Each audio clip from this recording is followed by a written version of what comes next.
Welcome back to Ndaba Africa, folks. This is Chris. Clueless. Completely lost. No idea what's happening, what's going on around them, let alone in the world.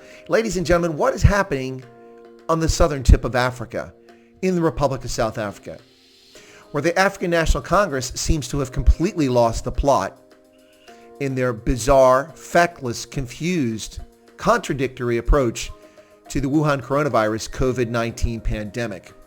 Let's talk about what's happened in South Africa under the ANC's leadership during this pandemic and take a look back in history at some of the more popular hits from this science-denying group of politicians.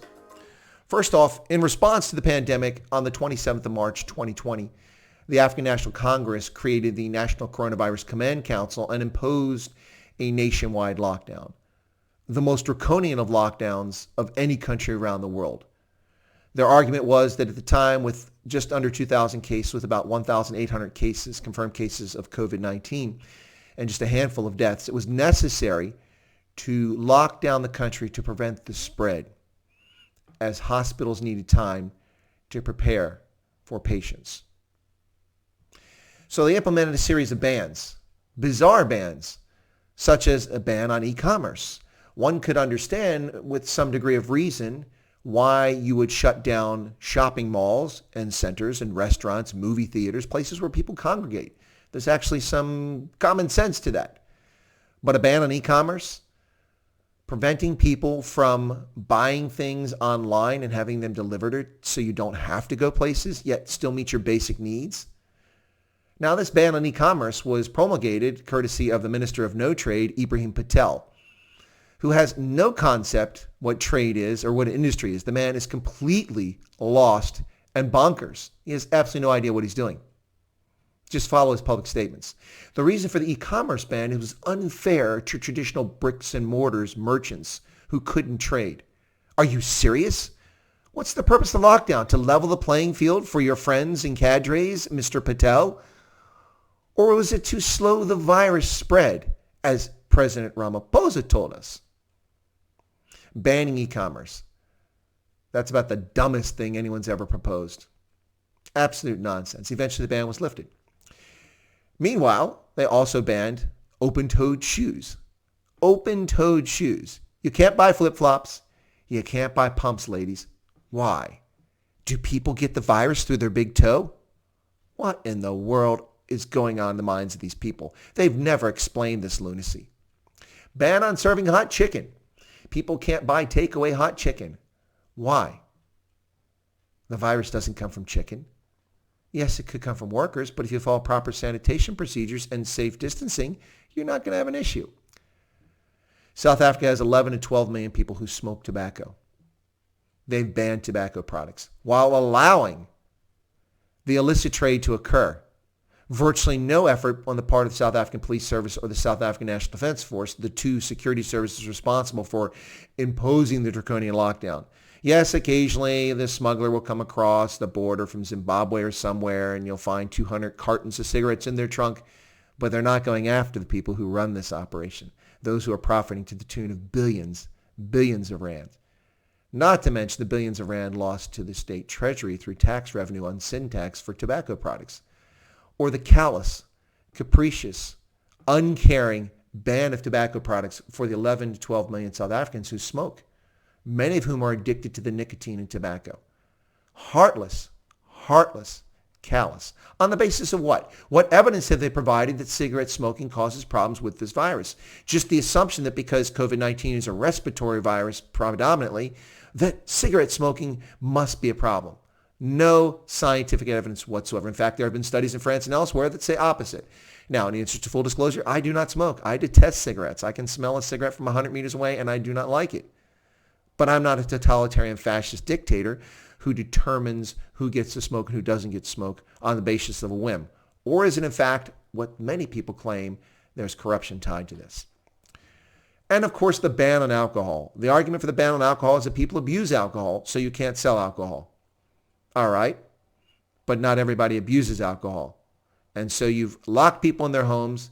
You've forced them to be locked away. You've taken their jobs away. You've caused businesses to collapse. You've forced businesses to collapse by your irrational regulations and rules, African National Congress, and then you take away cigarettes and alcohol too. Absolutely insane.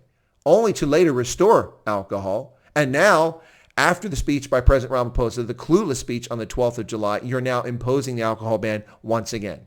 Do you have any idea what you're doing?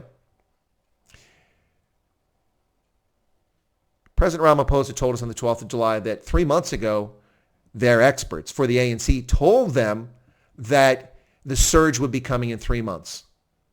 So I asked this question, why did the African National Congress's National Coronavirus Command Council relent and ease lockdown restrictions several weeks ago?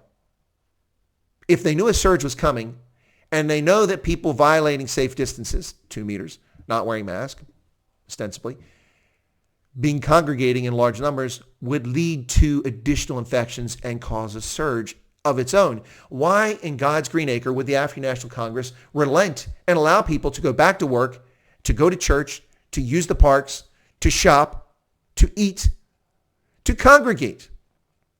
They have absolutely no idea what they're doing, ladies and gentlemen. None whatsoever.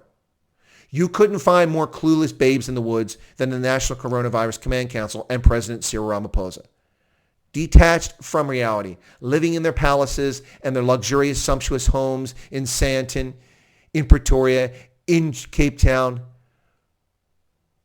They are detached from reality. They are detached from the other 57 million South Africans who don't live in their opulence, don't live in their little palaces or castles, don't receive monthly checks, regardless of what happens to the country. Many elements of this lockdown were declared unconstitutional by the court weeks ago, yet they remain in effect. Why is that? How is it that the courts declare the capricious decisions, not laws, ladies and gentlemen, decisions of an undemocratic, unelected, unaccountable body to be unconstitutional, yet they remain in force? Is this ZANU-PF? Are South Africans now trapped in Zimbabwe, where the party abrogates the rule of law as the norm? Well, let's talk a little bit about the African National Congress and some of its history. Do you all remember the witchcraft-loving, science-denying loons that this party puts forward? Remember Talon Bezuidenhout and his fragile ego, how he denied that HIV was the virus responsible for AIDS. Nearly 2 decades after it had already been attributed as the proximate cause of the acquired immunodeficiency syndrome and its related diseases. Nearly 2 decades after it was positively identified as the cause, Talon Bezuidenhout continued to deny it, claiming it was a manufactured virus, claiming it was all sorts of things, claiming that poverty was what caused HIV. Well, conditions of poverty may in fact contribute to the spread of it because of the conduct and behavior of individuals, but poverty doesn't cause HIV. Poverty doesn't cause COVID-19. Circumstances contribute, but it doesn't cause.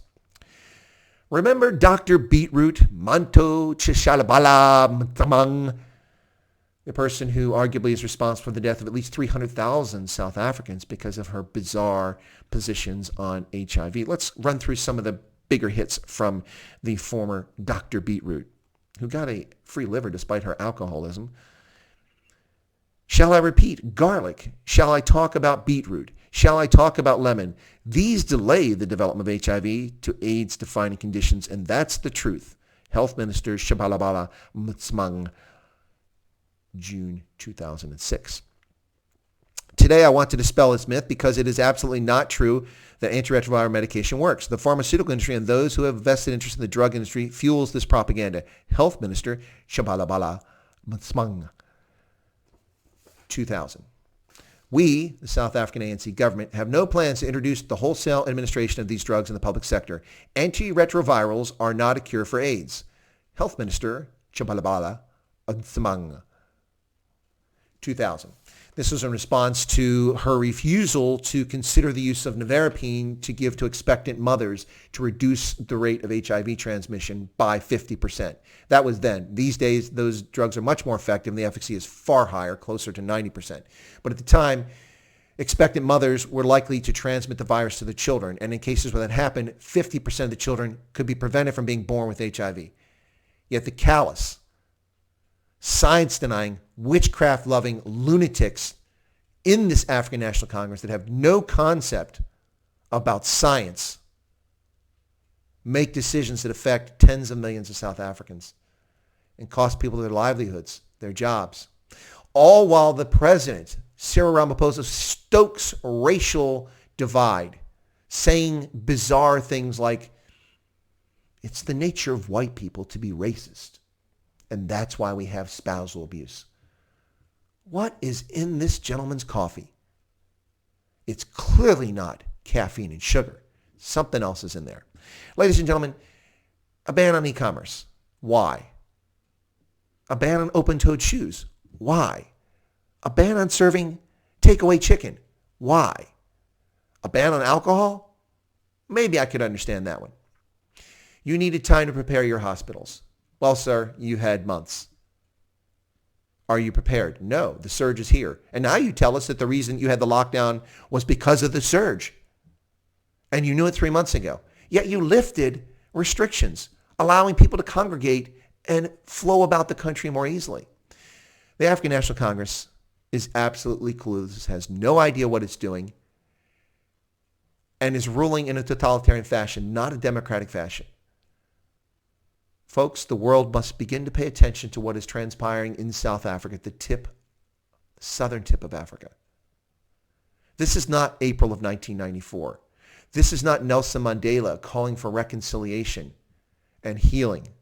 This is a party led by a politician who was gifted nearly $500 million and has turned it into nothing more than the money he was handed, by and large.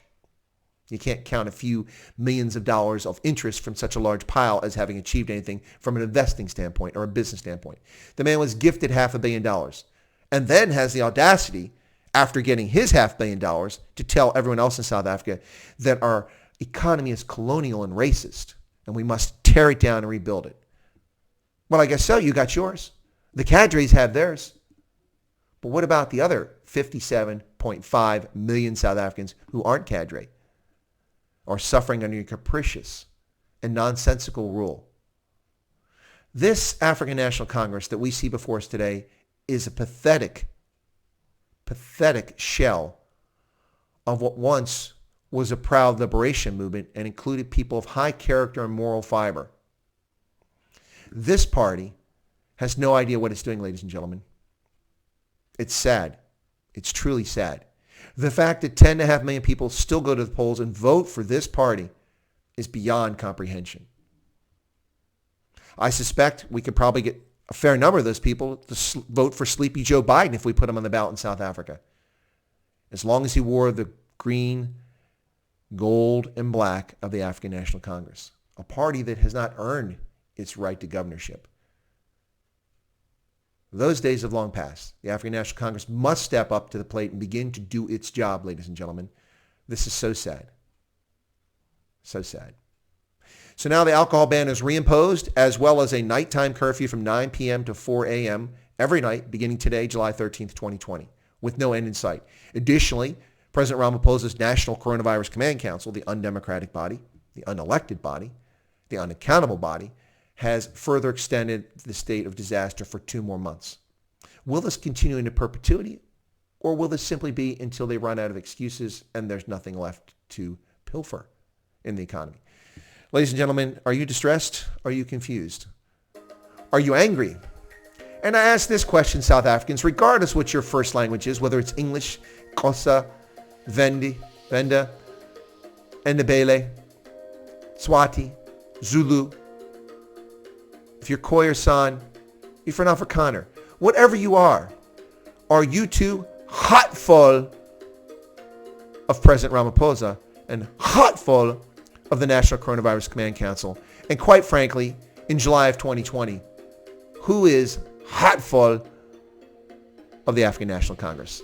If you've enjoyed this video or found it thought-provoking or at least been interesting and you're not subscribed to my channel, I encourage you to subscribe to Chris White Africa by smashing that subscription button right down there.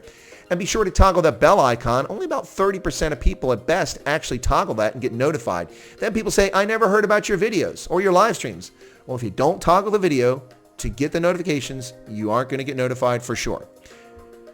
If you'd like to leave a comment, I try to read all comments, and quite a few come in, but I do my best. And also, I finally ask you to feel free to smash that like button right down there, because likes drive viewership. The more people that watch this video, the more people will be exposed to, so that others can review it and listen to it and perhaps share in similar thoughts. So I thank you for your time, your patronage, folks. To South Africans, all 58 million of you living in South Africa, to the 4 or 5 million of you living abroad because it isn't safe or you are discriminated against trying to live and work in South Africa, I wish you all the best. Hang in there. Somehow you'll get through this nonsense. God bless.